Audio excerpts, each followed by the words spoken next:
प्यारे दोस्तों, कैसे हैं आप? पीएसपी के इस डिजिटल प्लेटफॉर्म पर आपका हार्दिक स्वागत एवं अभिनंदन है। प्रभात ज्ञान कोश के इस डेली न्यूज़ एनालिसिस में हम भारत और विश्व का करंट अफेयर्स लेकर के प्रतिदिन आपके समक्ष उपस्थित होते हैं। आज की जो सबसे पहली हमारी खबर है वो है फाइनेंशियल एक्शन टास्क फोर्स से संबंधित है ना। फाइनेंशियल एक्शन टास्क फोर्स, इसका गठन G7 देशों के द्वारा 1989 में किया गया था और इस संगठन का जो काम है वो क्या है, विश्व के अंदर जो देश हैं उन देशों में मनी लॉन्ड्रिंग तथा आतंकवाद को लेकर के वित्त पोषण जिस प्रकार से देश करते हैं तो उनके ऊपर निगरानी रखने का काम कौन करता है? FATF करता है। और इसी FATF को अपन जो है वित्तीय कार्रवाई कार्यबल भी कहते हैं। तो इस वित्तीय कार्रवाई कार्यबल ने पिछले दिनों 28 जून 2024 को सिंगापुर के अंदर एक बैठक आयोजित की और इस बैठक के अंदर भारत को नियमित अनुवर्ती श्रेणी प्रदान की गई है। भारत को कौन सी श्रेणी प्रदान की गई है? नियमित अनुवर्ती श्रेणी। और इस श्रेणी में आने के बाद में अपन लोग ये कह सकते हैं कि ये भारत के लिए बहुत ही खुशी का मौका है। उसके पीछे का कारण ये है कि भारत के अंदर जिस प्रकार से वित्तीय नियमितताओं को लेकर के काम किया गया है, डिजिटलाइजेशन को लेकर के काम किया है, मनी लॉन्ड्रिंग और फिर जिस प्रकार से आतंकवाद को के अगेंस्ट जिस प्रकार से भारत सरकार ने काम किया है उसको लेकर के, और भारत को ब्रिटेन, फ्रांस, इटली और अन्य G20 देशों के समूह में शामिल कर लिया है और इस प्रकार से नियमित अनुवर्ती श्रेणी प्रदान की गई है। FATF क्या करता है? प्रतिवर्ष अपने सदस्य देशों को 4 श्रेणियों में डिवाइड करता है। कितने श्रेणियों में डिवाइड करता है?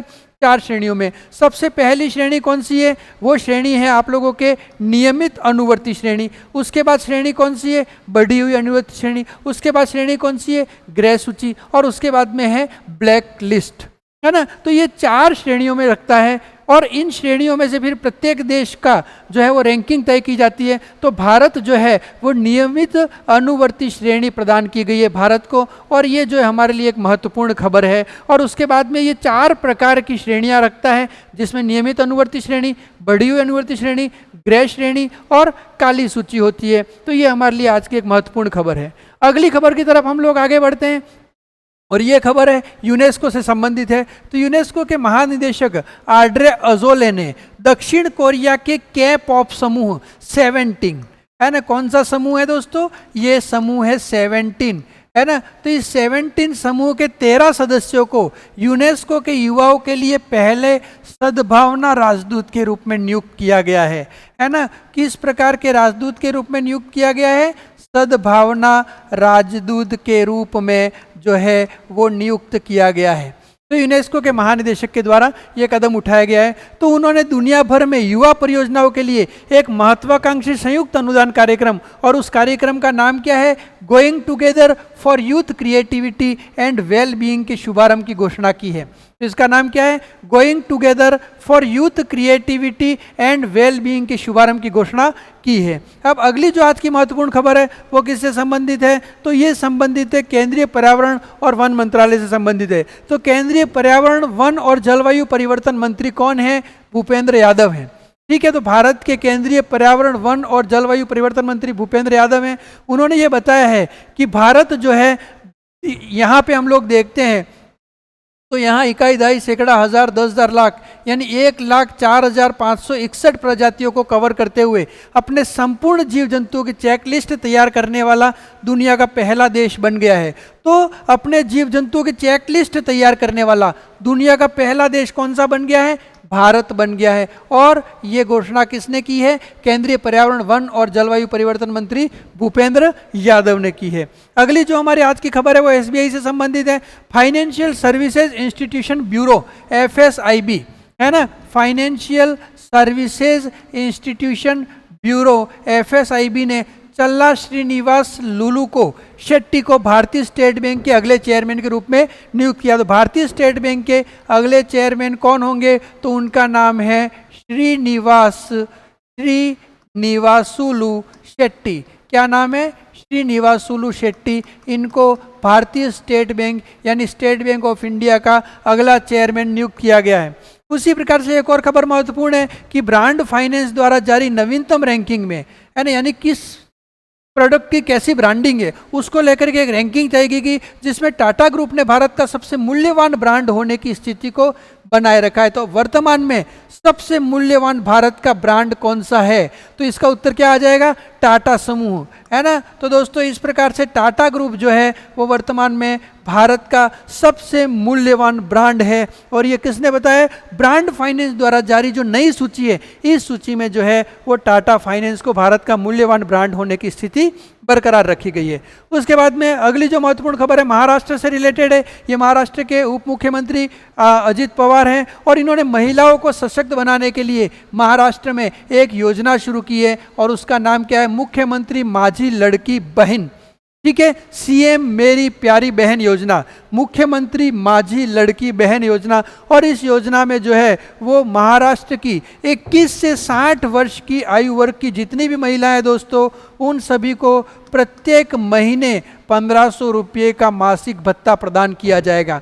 1500 रुपये का मासिक भत्ता प्रदान किया जाएगा 21 से 60 वर्ष की सारी महिलाओं को। और ये उप मुख्यमंत्री अजित पवार ने बजट की प्रस्तुति के दौरान घोषणा की और इस कार्यक्रम का नाम क्या है, मुख्यमंत्री माझी लड़की बहन योजना। महाराष्ट्र में इसको शुरू किया गया है। एक और महत्वपूर्ण खबर जापान से रिलेटेड है दोस्तों, और वो जापान में जो नोटें हैं उस नोट को लेकर के और फिर एक नया अमेंडमेंट किया गया है। तो जापान सरकार ने 3 जुलाई 2024 को नए बैंक नोट जारी करना शुरू करेगा। यह अत्याधुनिक होलोग्राफी का दुनिया का पहला उपयोग है ना। तो अत्याधुनिक होलोग्राफी से युक्त दुनिया के पहले नोट जारी करने वाला देश कौन सा है, जापान है। तो इसमें जो उसकी ऐतिहासिक हस्तियां हैं, उन ऐतिहासिक हस्तियों के चित्रों को 3D में घूमता हुआ दिखाया जाएगा, है ना। आपको ऐसा लगेगा जैसे वो 3D है और उसको आप लोग ऐसे देख सकते हो। उसके अलावा इस तकनीक में दृष्टिबाधित लोगों को भी महसूस हो सकता है कि वो किस प्रकार का नोट है, तो उसको लेकर के भी एक अमेंडमेंट जापान सरकार ने किया है। ये एक महत्वपूर्ण खबर है। उसके बाद में आज हम लोग मैप ऑफ द डे की बात करते हैं दोस्तों। तो इसमें मैप ऑफ द डे में आज के मैप में जो है वो आपके सामने महत्वपूर्ण खबर श्योक नदी को लेकर के है। कौन सी नदी को लेकर के, ये श्योक नदी है जो यहाँ से भारत में उत्तरी पार्ट जम्मू कश्मीर से होते हुए, फिर काराकोरम सीरीज से होते हुए, पाकिस्तान से होते हुए, फिर अरब सागर में जा कर के और फिर विलीन हो जाती है। तो श्योक रिवर, तो श्योक नदी लद्दाख के उत्तरी इलाकों और पाकिस्तान के कुछ हिस्से लगभग 550 किलोमीटर तक बहती है। काराकोरम रेंज के साथ बहती है, अभी मैंने आपको बताया था काराकोरम रेंज के साथ में बहती है और गिलगित बाल्टिस्तान क्षेत्र में प्रवेश करती है और स्कार्दू के पूर्व में केरिस में सिंधु नदी में विलीन हो जाती है और वो सिंधु नदी फिर अरब सागर में जाकर के गिरती है, ठीक है। इस प्रकार से यहाँ पर श्योक की एक प्रमुख नदी है नुब्रा घाटी का, आपने नाम सुना होगा, ये भी एक श्योक की प्रमुख नदी। और श्योक नदी जो है वो किससे जाकर के मिलती है, ये जाकर के मिलती है आपके सिंधु नदी से जाकर के मिलती है। तो ये आज का मैप ऑफ द डे था। पर्सन ऑफ द डे की बात करें आज अपन, तो अपन बात करेंगे आर वेंकटरमन की। आर वेंकटरमन का नाम आपने सुना होगा। 1984 में ये भारत के उपराष्ट्रपति चुने गए और 1987 में ये भारत के राष्ट्रपति के रूप में चुने गए। तो भारत के उपराष्ट्रपति 1984 और उसके बाद 1987 में भारत के राष्ट्रपति चुने गए आर वेंकटरमन।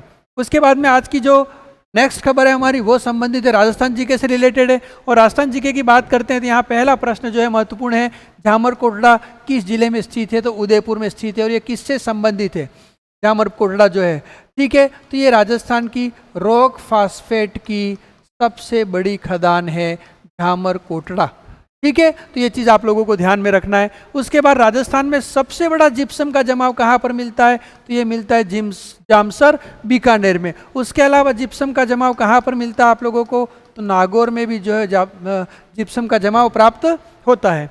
राजस्थान में हीरे के भंडारों की खोज कहाँ पर हुई, तो केसरपुरा में हुई, चित्तौड़गढ़ में, ठीक है। हीरे के भंडार यहाँ से प्राप्त हुए। ये केसरपुरा जो है वो प्रतापगढ़ से संबंधित है, ठीक है। अब फिर हम लोग देखते हैं बेंटेनाइट के भंडार राजस्थान में कहाँ है, तो बेंटेनाइट के भंडार झालावाड़ में है। और सोनू जैसलमेर किस खनिज के लिए प्रसिद्ध है, तो चूना पत्थर के लिए प्रसिद्ध है। यहाँ पर स्टील ग्रेड चूना पत्थर प्राप्त होता है। कौन सा ग्रेड चूना पत्थर प्राप्त होता है, स्टील ग्रेड चूना पत्थर के लिए प्रसिद्ध है कानू क्षेत्र जैसलमेर, ठीक है। यहाँ पर बहुत ही बड़े इसके भंडार प्राप्त हुए हैं। सीमेंट ग्रेड चूना पत्थर के लिए प्रसिद्ध है चित्तौड़गढ़ जिला, यहाँ पर सीमेंट ग्रेड चूना पत्थर प्राप्त होता है।